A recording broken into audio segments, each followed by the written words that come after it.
ক্রোয়েশিয়ার সাথে ম্যাচটা কি সহজে জিততে পারবে ব্রাজিল? অথবা ব্রাজিল কি ক্রোয়েশিয়াকে সহজে হারাতে পারবে?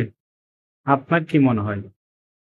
আমার ব্যক্তিগত মতামত যদি জানতে চান, ক্রোয়েশিয়ার সাথে বাঘে মহিষে লড়াই যেটাকে বলে, বাঘে সিংহের লড়াই, ওরকম একটা লড়াই হবে।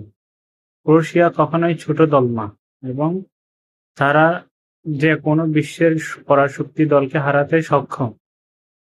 2022 সালে কিন্তু আমরা তাদের কাছে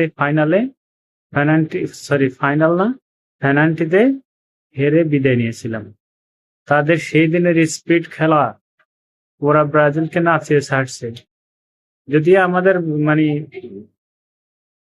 পুরা টিমের বিশেষ করে ডিফেন্ডারদের ভুলের কারণে আমরা ওই দিন হেরেছিলাম। আজকে কি পারবে ব্রাজিল?